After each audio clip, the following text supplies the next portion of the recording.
excited. I'm very excited. Are you excited? I'm excited. Are you excited?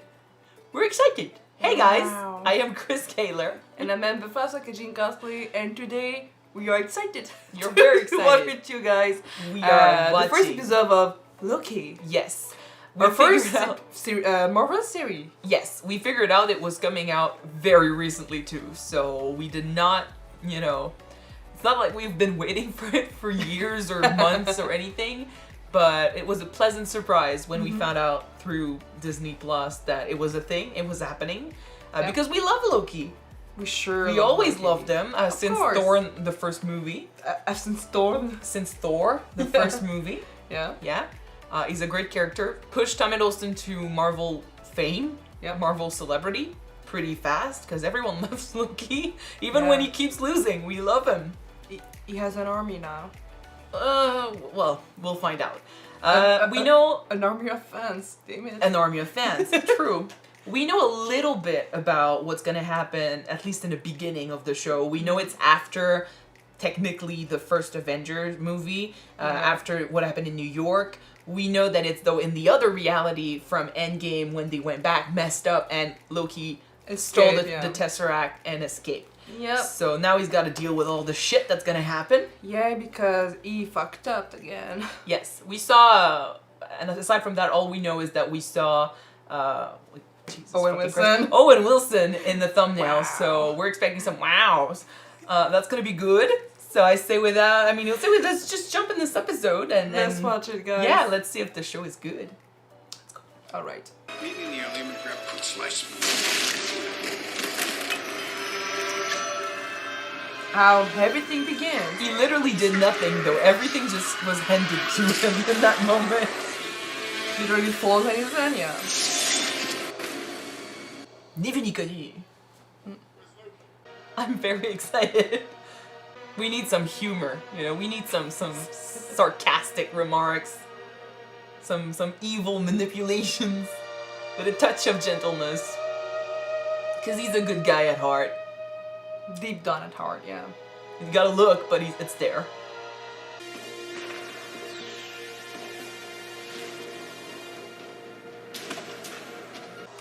I think he needs to practice his landing. Just a bit.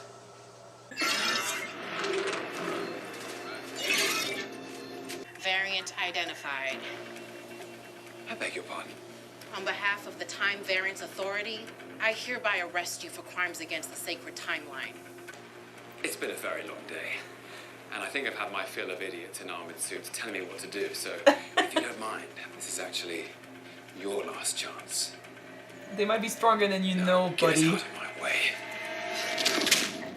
Oh! Yeah, exactly! He just got his ass handed back to him because of the Avengers, and now this. You're now moving at 1/16 Oh, that's so speed, fucking cool! but feeling all that pain in real time.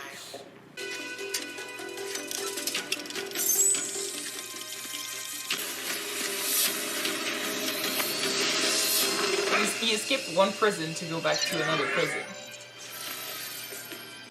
Basically, he had no luck with them today. Take a ticket. There's only 2 of us in here. Take a ticket. Gotta follow the law, you know, the orders and stuff. This is their policy. This is a mistake. I shouldn't be here. You don't even know why you're here. You're probably saying, this is a mistake. I shouldn't be here. Welcome to the Time Variance Authority. I'm Miss Minutes, and it's my job to catch you up before you stand trial for your crimes.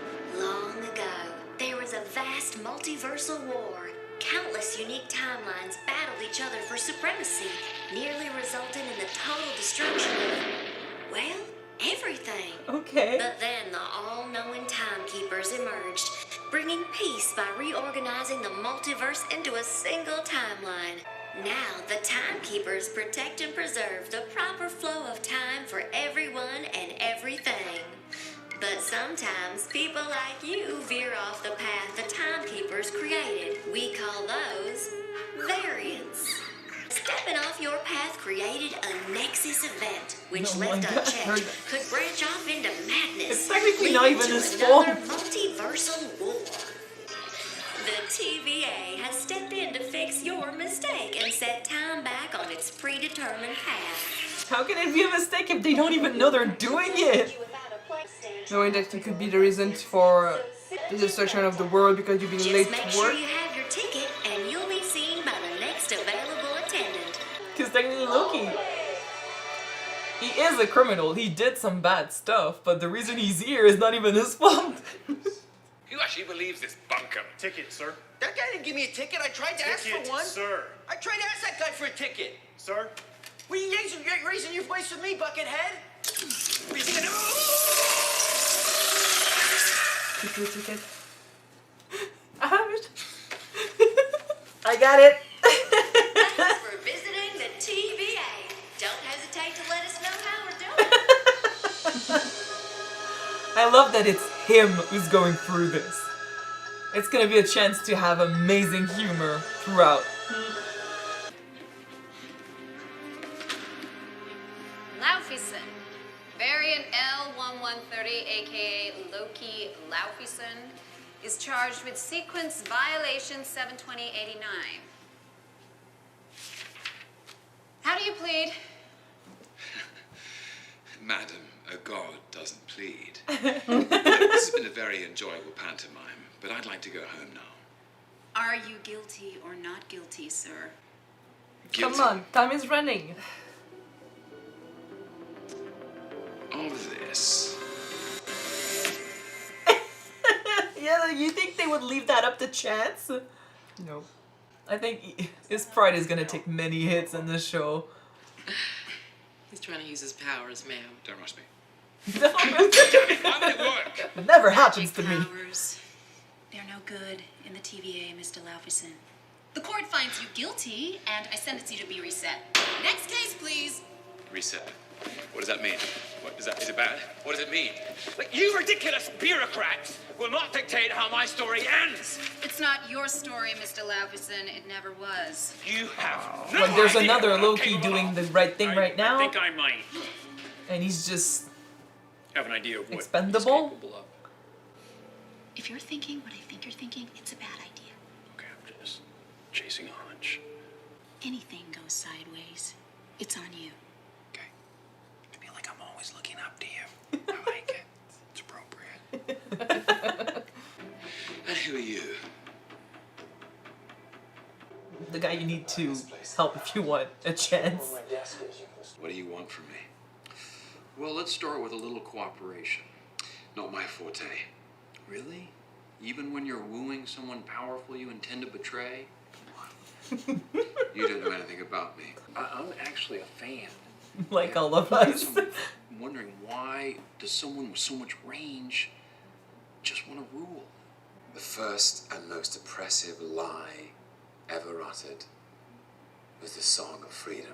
For nearly every living thing, choice breeds shame and uncertainty and regret. You said nearly every living thing, so I'm guessing you don't fall into that category. Everything you just said though goes exactly against what the timekeepers are supposed to preach. How everyone is in their right path and no one is a variant. Although the concept of choice is interesting because they're also similar in both realities. Do you enjoy hurting people? Making them feel small? Making them feel afraid? Your games don't frighten me. Making them feel little? He's been feeling like that a lot. I know what this place is. What is it? It's an illusion. It's a cruel, elaborate trick conjured by the weak to inspire fear. A desperate attempt at control.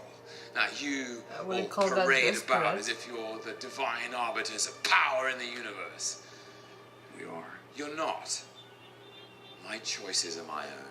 You're gonna start taking things seriously. If you hadn't picked up the Tesseract, you would have been taken to a cell on Asgard. Yeah, the what could have been.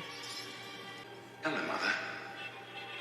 That's what happened technically. Please don't make this worse. What is this?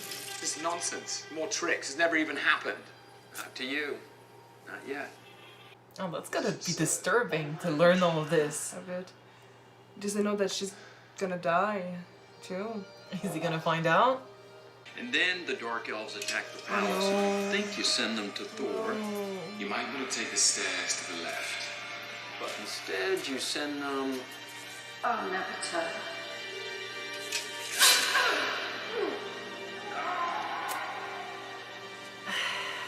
You lead them right to her. I don't believe you. You're lying. It's not true. It is true. That's the proper flow of time, and it happens again and again and again because it's supposed to. I don't believe you. Do you enjoy killing? I'll kill you. What, like you did your mother? Oh, that was low. That was so low.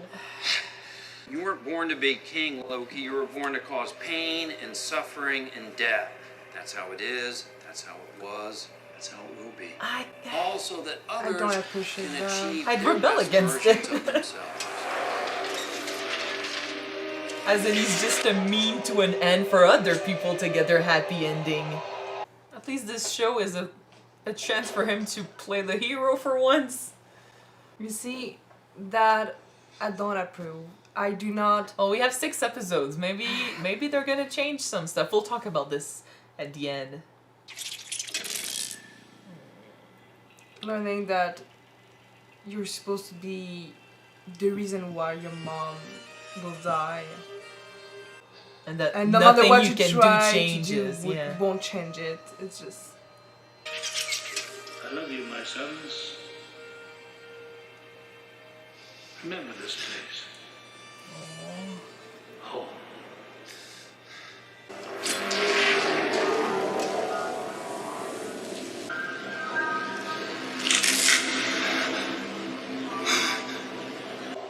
Yeah, we did not need to relive that.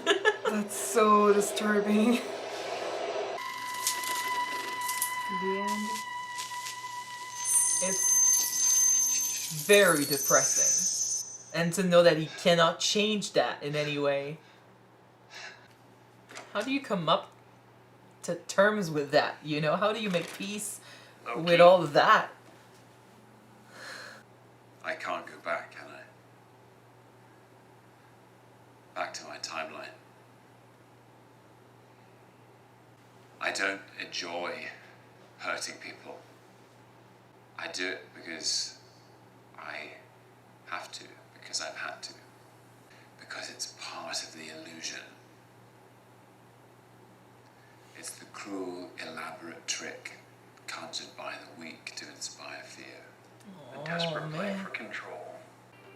Listen, I can't offer you salvation, but maybe I can offer you something better. A job.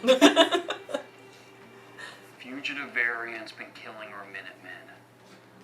And you need the god of mischief to help you stop them. Why me? Takes a trickster to stop a Variant trickster. we're hunting is you. Whoa! What? I beg your pardon? What? How come? So an im from the past who went variant? Don't know. Oh man, it's gonna get confusing. But I like He's that. literally hunting himself. So he knows himself best. That's why he said, you know yourself. That's why he needs him, yeah. Set a charge. Wait. Someone's out there. And the shots look so good. Check it out. So he plays both the villain. Oh, that's... Yeah. That's smart. He plays both the villain and the hero.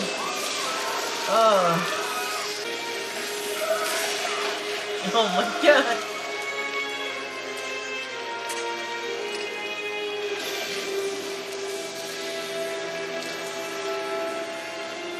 He's terrifying. Damn, okay. Nice intro. It's really nice to learn that the hero of the show will be also the greatest villain of the show. The whole idea behind the show, I think, is very interesting because both what Loki believed in and preached are at the same time similar yet very different from what he just learned in this episode. You know, he he pretended that he wanted to force everyone to follow his, you know, his path. So he wanted to take away everyone's choices. But then when he found out that basically the idea of choice is doesn't exist, his whole reality disappeared. So it's kind of like he got what he wanted, but then it's too much for him to handle, you know, and it would be too much to handle for anyone. Like, this is a terrifying concept. You know, we actually just watched Vikings, but, you know, in Vikings they keep saying how the gods choose for you, you know, and actually in Norse mythology, you know, this is what's happening. You know, you usually choose for the humans what they have to go. So the idea of choice is already taken away from their reality. But Loki being a god, he could pretend to be above that. But there's always somebody who's gonna be above you. Exactly. Like, you're not the ultimate power. Yeah, and in this case, those are the time runners. That's what they've been called. I just forgot. Well, I want to say Time Lord, but that's not Time Lord. So anyway, the ones in charge of the timeline. One's in charge. Yeah. Yeah. I mean, it would, for some people, I guess, and we argued about this in Vikings. For some people, I guess it would be comforting to know that your choices don't matter, because whatever you do, it's going to be the right thing, you know, unless you're a variant, but that's another story. Honestly, like, for some people, it's great because it basically takes away the guilt of making a bad choice, and it makes you feel less stressed maybe about the future. But then, for me personally, I would hate it. I would hate, kind of like Loki reacted here, I would hate to realize that my life has no purpose other than that which already exists, you know, that I can't change anything, that I can't make, you know, anything my own, because it's not really me that's in charge of my own life. True. You was talking about freedom being the biggest and the first lie that ever existed, but this is, to me, like, it's true because this exists, but it's so depressing. It basically means we are not free. We just follow a path that was already chosen by us and is already known by us, known by these guys, you know? Yeah. So, yeah, depressing as fuck, which is why I kind of wish, you know, they said that in a, you know, way back when, there were multiple universes, it was a multiverse, and they basically fought each other for which timeline, you know, was the timeline that wanted to prevail, yeah. And it almost caused destruction of everything. Yeah, but then it means that way back when there were multiple timelines, so the idea of choice was a thing, you know, whether you went variant and you changed your destiny and you created another timeline, you could still, you know, be the master of your own destiny. So it was a thing, and now because they don't want that war to happen again, they stripped everyone of their choice. So I wonder if maybe by the end of the show we perhaps can go back to having multiple timelines. I don't know if you heard of it, but I know that there's gonna be a TV show called, I don't know if it's a TV show or a movie, but Doctor Strange and the Multiverse. So maybe that's a possibility, but I'm not sure about it. A possible yes? I don't know. I'd like to believe that. I'd like to believe that. Yeah, to be honest with you guys, it is true that just to think about the fact that your own life does not belong to you, and no matter what you're trying to do, you don't have a say in it. Yeah. And for example, knowing that Loki is responsible for his mother's death, and he cannot change what's gonna happen, cannot change what he will do in the future. And he dies before having ever done something truly incredible or great, you know? Basically, the way Owen Wilson said it hurt me deeply, actually. But when he said, you know, that basically Loki was created to only be the step, you know, that was gonna send the Avengers to greatness. Whereas, you know, he thinks he was born for greatness. He thinks he was capable of something like that. But then to find out that no, in fact, he was basically born only to help others get there. Yeah. That's gotta hurt. But it is a false concept to believe and to say that everybody is born to do something great in life. But that's not true. Everybody deserves to find their own version of great. Yes. Everybody has a chance to do something great. but not everybody will succeed at it. No, but the concept of happiness, though, is very, personal to everyone. It's not the same for, someone, when we worked at the convenience store back in our hometown, we had a woman, an older woman who worked with us, and she had been working in that convenience store for years. And she was, reaching her, she was in her 50s, right? She was... I think. Yeah, and she was strongly approaching the 60s, and we were talking about this, and we were like, I wonder why, like, she was okay with just having this job and not going anywhere in life. Like, she's just fine with working at a convenience store.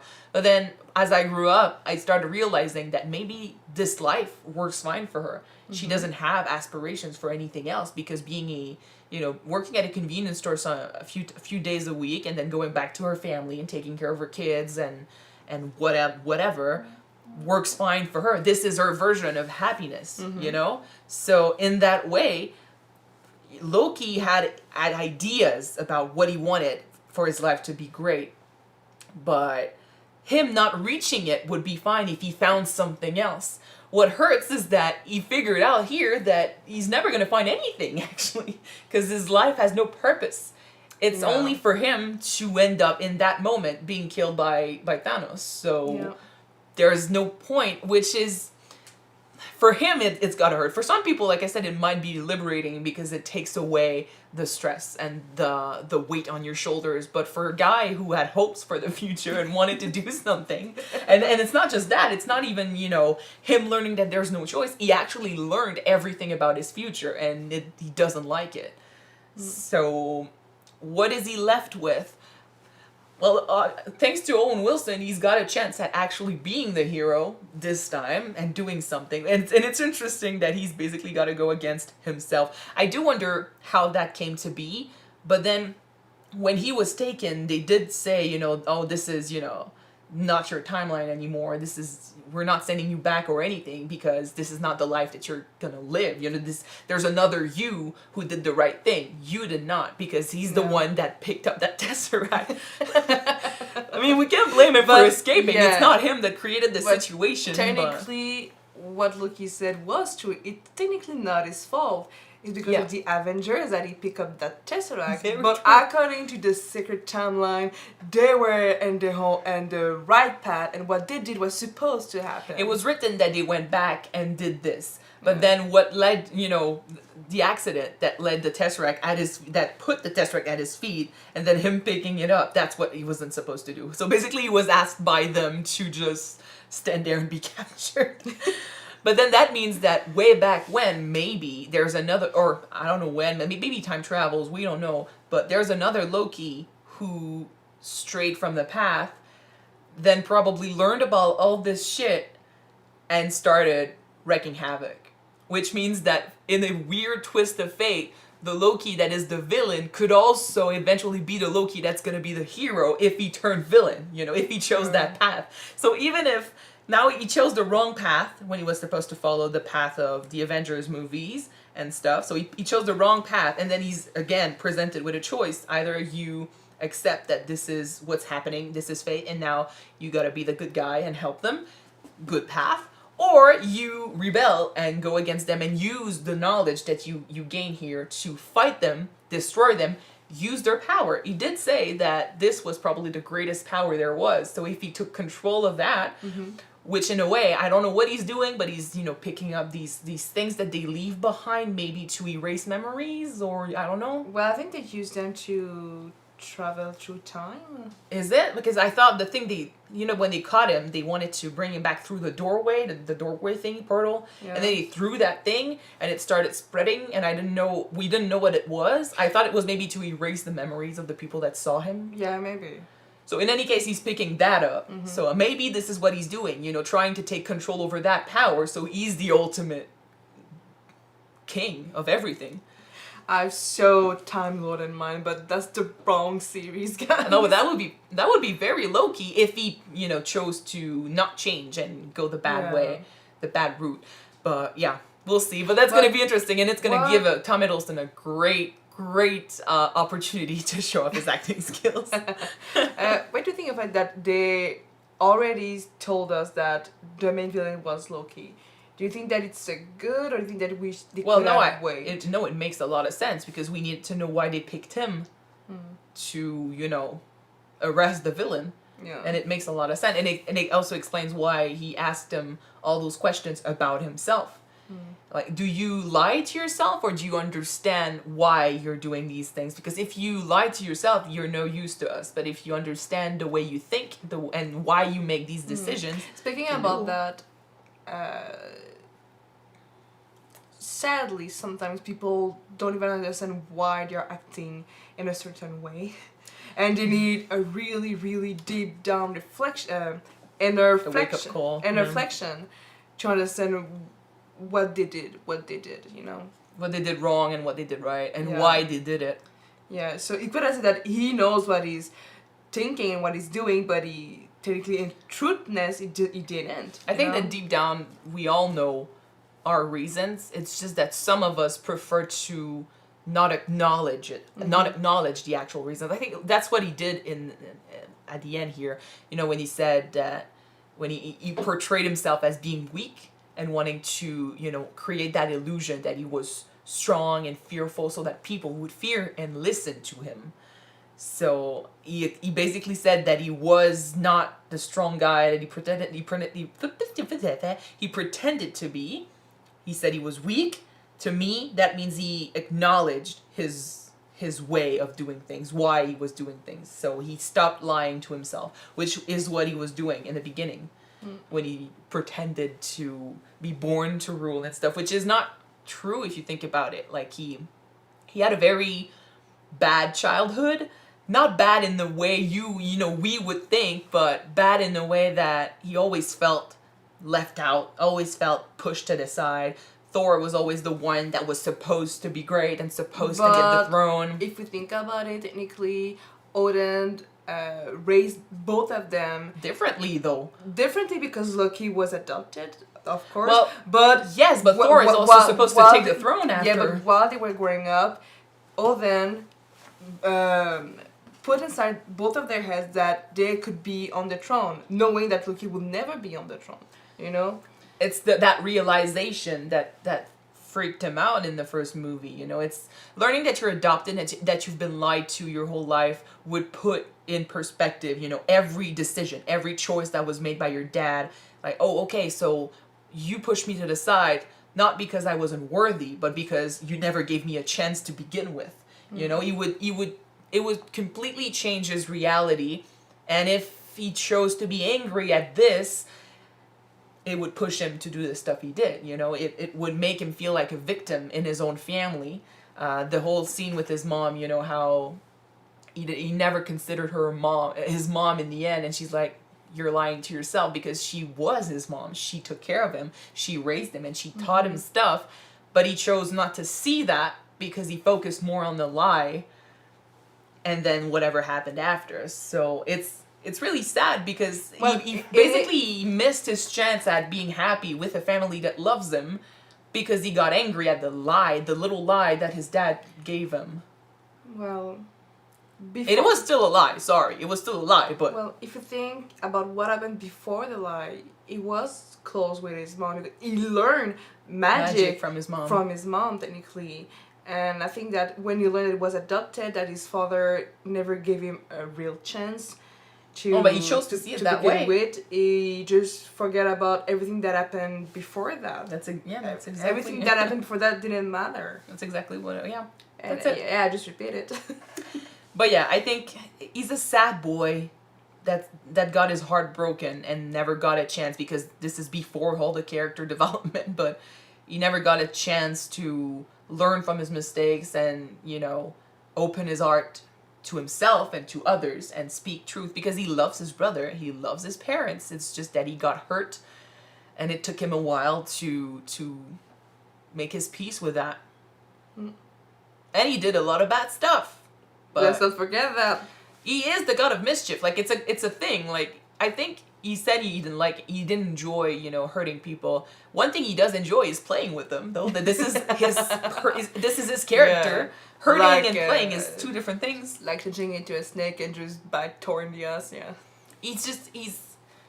he does tricks, you know, that's what he likes. He likes to play tricks, and he is very intelligent, and that plays into his schemes and stuff, but hurting is completely different. And he did have, especially in the first movie, he did have to create that persona of a strong, terrifying leader if he wanted everyone to follow, because otherwise maybe inside he was scared that what they would see would be a second son with no real power, that, you know, why would we follow this guy? Like, he's not a powerful god like Thor, you know, he doesn't deserve the throne like all these other people. He's nothing.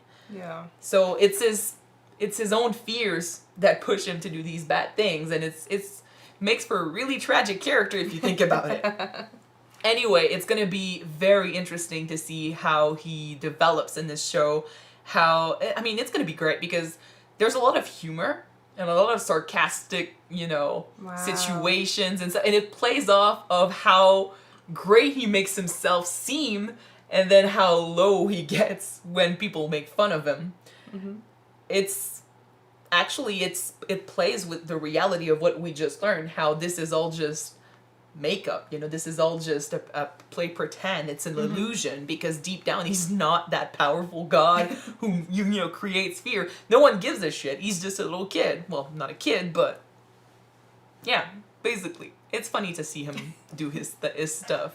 Yes, it is. Anyway, it's a great first episode. I'm excited for the next one next week. So if you guys enjoyed it and you want to watch maybe the full reaction of the episode, it's going to be available on Patreon, but unfortunately the early reaction won't be available because it's the first live show we've done since Game of Thrones. Yeah, it's been a while. This is different, but it's exciting. So if you want to see the next one, it's going to be next week. Yeah. When it's going to come out, you know. Exactly. And yeah, so we'll see you next week. Bye, guys. Bye.